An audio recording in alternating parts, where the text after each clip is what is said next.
दोस्तों नमस्कार, स्वागत है आपका आज के कार्यक्रम में। एक तरफ राहुल गांधी बिहार पहुंचे हुए हैं, अपनी वोट यात्रा जो वोट चोरी के अगेंस्ट जो उनका तथाकथित वोट चोरी जो कह रहे हैं उसके खिलाफ जो अपना एक यात्रा जन अभियान चलाना चाह रहे हैं, क्योंकि बिहार में अभी चुनाव है तो वो ये यात्रा बिहार में ही अभी सीमित रखना चाह रहे हैं। बेसिकली वो जो इंडी गठबंधन के जो दल हैं उनके साथ मिलके वो बिहार में एक कैंपेन करना चाह रहे हैं।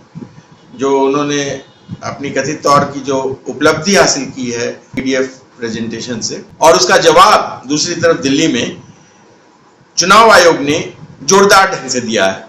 करीब 1.5 घंटे की प्रेस कॉन्फ्रेंस थी जिसमें सवाल जवाब सेशन भी था। चुनाव आयोग ने अपनी तरफ से भी कुछ कहा और बहुत सटीक उन्होंने, जैसे मोदी जी ने ट्रंप का नाम लिए बिना ही बता दिया कि पूरी दुनिया में किसी ने कोई दबाव नहीं डाला था युद्ध विराम के लिए, उसी तरह चुनाव आयोग ने भी अपनी गरिमा का ख्याल रखते हुए बिना किसी का नाम लिए, कभी भी एक शब्द भी राहुल गांधी का नाम नहीं लिया एक बार भी, लेकिन उन्होंने स्पष्ट कर दिया कि इस तरह के जो प्रोपेगेंडा फैला रहे हैं उनका एक तो प्रोपेगेंडा का जो तरीका है वो भी गलत है और उसका अंजाम भी बुरा होगा।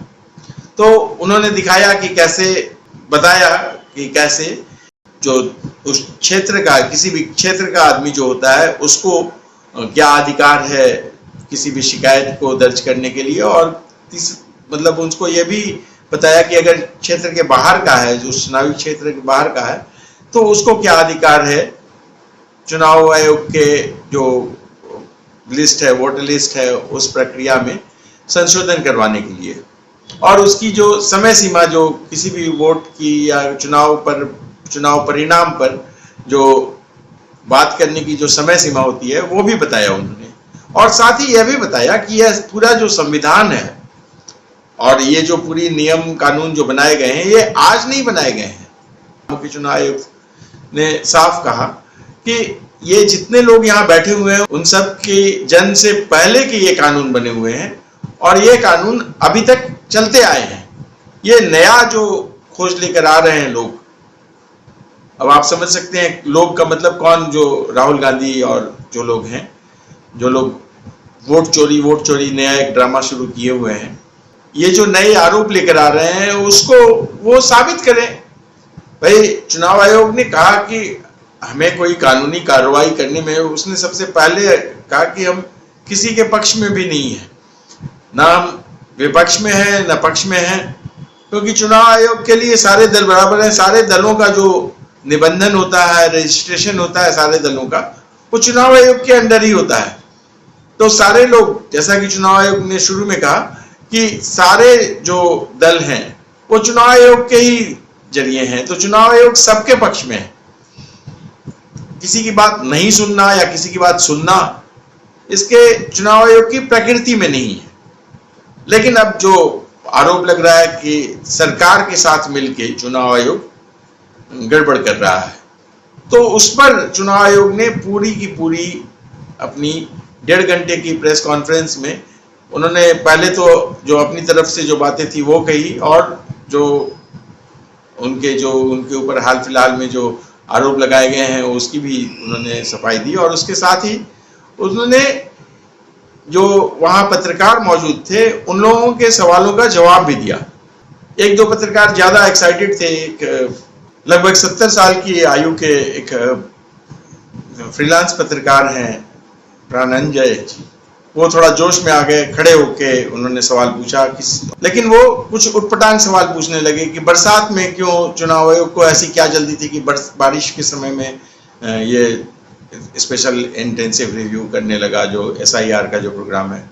तो चुनाव आयोग ने याद दिलाया कि तुम्हारी, चूंकि 45 साल का प्रणंजय गोया दावा करते हैं कि उनके पत्रकारिता का जो काल है वो 45 साल से पत्रकारिता कर रहे हैं, तो उनके पत्रकारिता के समय ही हुआ होगा जो 2003 वाला जो एसआईआर हुआ था इससे पहले, और वो भी जुलाई अगस्त में ही हुआ था। तो चुनाव आयोग ने कहा कि जो उनके जवाब में कहा कि जो एसआईआर होता है या जो रिव्यू वगैरह होता है ये इलेक्शन से पहले होता है, इलेक्शन के बाद करने का कोई मतलब नहीं है। इलेक्शन के बाद तो ऐसे ही ये जो 1.5 साल बाद चुनाव बीतने के कितने महीनों बाद अचानक राहुल जी नींद से जागे और अचानक वो उन्होंने अपना इंटेंसिव रिव्यू वहां शुरू किया। कर्नाटक के एक शहर में अपना उन्होंने एक विधानसभा क्षेत्र को उन्होंने चुना और उसके वहां पर चूंकि लोकसभा का चुनाव का बता रहे थे कि पूरे लोकसभा क्षेत्र का भी नहीं बताया उन्होंने, एक क्षेत्र का बताया और उसमें कुछ खामियां बताई या जो भी। तो ये सांप निकल जाने के बाद आप लकीर पर लाठी पीट रहे हैं, जिसका कोई वास्तव में कोई औचित्य नहीं है। वो बात हो रही है, उन्होंने बात शुरू की कर्नाटका के टर्म पर, लेकिन अभी अचानक वो पहुंच गए बिहार। तो खैर इसके साथ ही चुनाव आयोग ने जो सुप्रीम कोर्ट में जो कहा था उस बात पर भी उन्होंने अपनी दृढ़ता जताई कि हम उसी तरीके से करेंगे। जो मतदाता पहचान पत्र बने हुए हैं, पैन कार्ड बने हुए हैं, आधार कार्ड बने हुए हैं, इन पर भरोसा नहीं करेगा चुनाव आयोग। उसने कहा कि ठीक है नहीं करेंगे, लेकिन क्यों नहीं करेंगे इसका मैं आपको एक उदाहरण दे रहा हूं। आपको लगता है कि केवल जो बांग्लादेश से आए हुए लोग या रोहिंग्या जो आ रहे हैं म्यांमार से शरणार्थी, वो घुस के यहाँ पर अपना फर्जी आई कार्ड बनवाते हैं? तो ऐसी बात नहीं है। मैंने अभी, मेरे एक जानकार हैं, उन्होंने ऐसे ही एक चर्चा के दौरान एक बात बताई और बाई चांस उसके डॉक्यूमेंट्स भी मिले मुझे। तो देखिए ये डॉक्यूमेंट्स हैं, ये सज्जन है नेपाल में पूरे के पूरे एक स्थापित वहां व्यवसायी हैं। उनके बच्चों का, वो भी नेपाल के नागरिक हैं, और उनके बच्चों का इंडिया में, भारत में आधार कार्ड बना हुआ है, पैन कार्ड बना हुआ है, नाम अलग अलग ढंग से लिखा गया है। अब आप देखिए, अगर गौर से देखिए तो इसमें पाएंगे कि ये प्रदीप कुमार खंडेलवाल साहब हैं। प्रदीप कुमार खंडेलवाल साहब नेपाल के नागरिक हैं। मैंने वो जो उनका पता है वो ब्लर कर दिया है, लेकिन नेपाल की नागरिकता है इनको, ये इनका नागरिकता प्रमाण पत्र भी है और इनका पासपोर्ट भी है। लेकिन इनके जो बच्चे हैं उनका जो देखिए, इनकी बेटी है, उसका जो प्रमाण पत्र है वो इंडिया का है, वो अपने आप को भारत की नागरिक बता रही है, जबकि वो नेपाल की नागरिक है और नेपाल में सारे इसके दस्तावेज भी हैं। उन्होंने जो दूसरी बेटी है उसका भी पता जो है वो भारत का दिया है।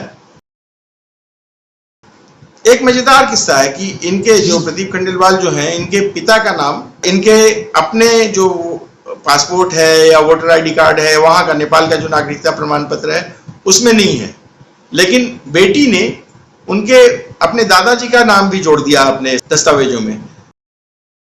इनका जो डिटेल है वो बहुत अजीब अजीब है। वो इनके एक भाई हैं, वो तो कई देशों की यात्रा भारत के नागरिक के तौर पर करके आ गए हैं। तो भारत नेपाल के बीच में भी जो है वो इस तरह का घालमेल चल रहा है। तो कई नागरिक जो हो सकता है कि यहाँ के दस्तावेज जो बनवा चुके हों वो भारत के नहीं हों। ऐसे एक नहीं, सैकड़ों, हजारों, लाखों उदाहरण हैं।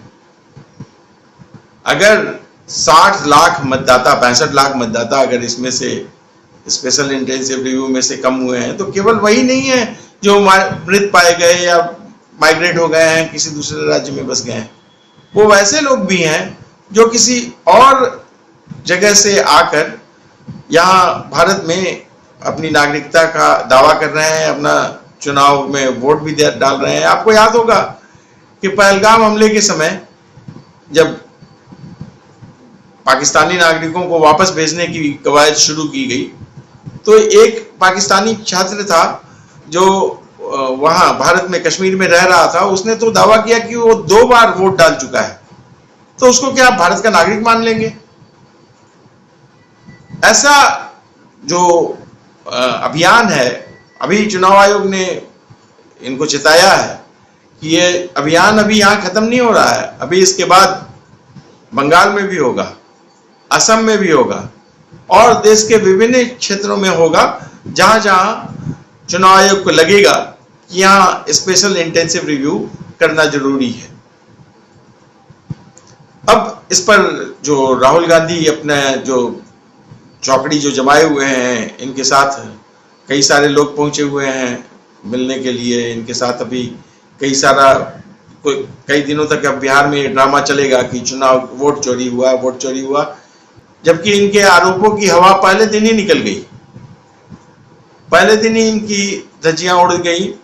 जो चुनाव आयोग ने अपना एक एक बात को क्लियर करके साफ कर दिया कि इनके आरोपों में कोई दम नहीं है, बल्कि इनके जो सबूत जमा करने के जो तरीके हैं उस पर भी चुनाव आयोग ने अपनी उंगली उठाई और बताया कि कैसे इन लोग फर्जी काम कर रहे हैं। अभी इस बीच में अब असल भारत में क्या एक परंपरा है कि मान लीजिए इस आरोप में आप उन पर मुकदमा कीजिए तो भी आप गलत हो जाएंगे, सरकार गलत हो जाएगी, चुनाव आयोग गलत हो जाएगा, क्योंकि वो अपनी इमेज बचाने के लिए मुकदमा करे तो भी ये पब्लिक के बीच प्रोपेगेंडा शुरू कर देंगे कि हमें सताया जा रहा है, हमें कानून का सहारा लेके प्रताड़ित किया जा रहा है।